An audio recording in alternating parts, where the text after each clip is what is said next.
So Apple's released their latest flagship phone, and a ton of people are either in the camp of they love it or they hate it. But that always happens when Apple introduces a new phone. Most people are either 100% Android or 100% Apple when it comes to their phones. There's a few in-betweeners such as myself that loves them both, but let's look at it from both sides, and then I'm going to tell you from my own professional opinion if I think you should buy this device or not. It has this beautiful AMOLED display manufactured from Samsung and designed by Apple. It has the highest nits of brightness of any phone out. Wireless charging, while some people still have not embraced the idea of going cordless for charging, it is a nice convenience option to have. This phone also includes fast charging and is capable of fast charging out of the box, but the bad news is that you have to either use an iPad charger or a faster USB Type-C charger with a USB Type-A to USB-C cable. Quick side note, I've been using iPad chargers for years with my iPhones, and it does produce faster charging and almost the same amount of speed as if you were to go out and buy the higher wattage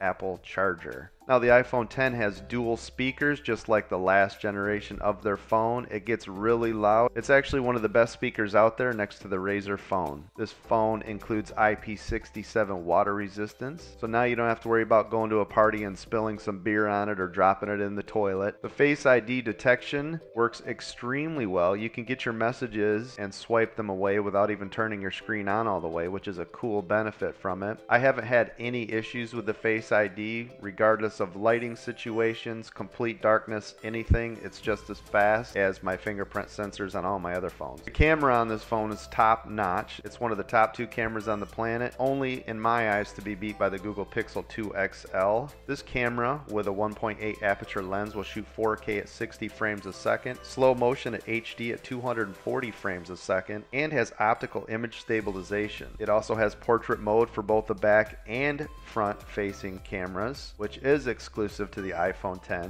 and the camera has a dual lens system, and the second lens on the back is a 2.8 aperture lens, so it does allow for a nice smooth optical zoom if you're into reaching far away pictures. Now thanks to iOS 11, not necessarily the iPhone X, we can finally do screenshots, screen writes, and screen recording, which is some of the things that I really loved on some of the LG phones and other phones that are out there for Android. Now the battery life on this phone is amazing. I can get 6 to 8 hours on the phone with no issues, running at 50% brightness, surfing the web, watching some Netflix, playing some games, so it is one of the best battery devices out. Now the processor in this is the Bionic A11 chip, which of course is one of the most powerful processors for a phone on the planet, and on paper it's more powerful than the MacBook Pro base model, but how does it perform in the real world? The phone is fast, and I mean super fast, so the larger apps like games, for example, to open are just faster than any phone out right now. The system also allows you to run AR games without any stuttering or performance hits. So the new UI and interface feels incredibly advanced and much more fluid and fun to use than previous models. I'll leave a link down below if you want to learn how to master those advanced features and gestures. Now let's talk about some of the negatives. The replacement cost of the front screen is $299 if you don't have the Apple Care, and the back glass is $579. What the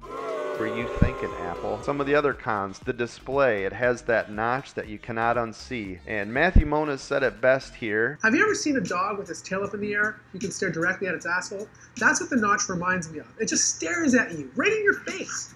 And unfortunately right now the apps are not designed to run with it in this way, so you mostly get black bars or things cut out of the view. It feels smaller because it is so narrow and you're not getting to use the full size of the screen. One of the cons, of course, is if you want to get the faster charging, you have to purchase the separate charger and cable. I'm not sure why this is not included in the box, because every other phone, if it has the capability for faster charging, it always has a faster charger in the box. One of the negatives, of course, is this tired interface on the home screen. I think Apple thinks we're all still robots here, and they just want us to follow along with what they're doing. There's no headphone jack. Again, Apple has still decided to leave that out, which is a major bummer. Now, sure, you could carry around those dongles all day, everywhere you go, but who does that, and when are you going to remember to do it? So it's still a problem for me about the no headphone jack. No expandable storage option. Yes, you can buy the phone with a 256 gig variant, and the other flavor is a 64 gig. But what happens if you bought bought a 64 gig, you run out of room, well, now you can't upgrade. You have to sell the phone, take a loss, buy a bigger phone. Just remember that when you're purchasing your phone. There is no 128 gig option. It's 64 or 256. Overall, would I recommend this phone? Not right now. I think for $1,000 for the 64 gig or $1,200 for the 256 gig price, I think the price is just a little high. What I would recommend doing to either wait for the phone to come out with the next version, which will decrease the cost of this phone to you, or just buy it used and save yourself a couple $100.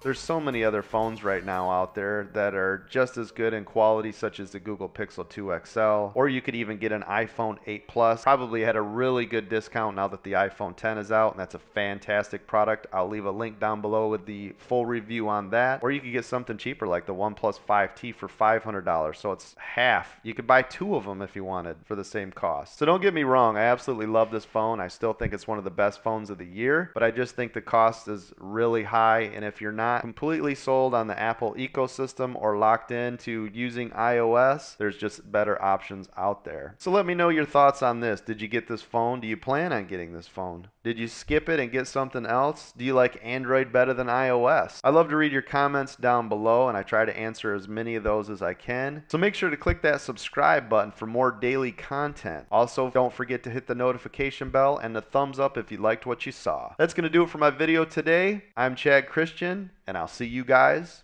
on the next video.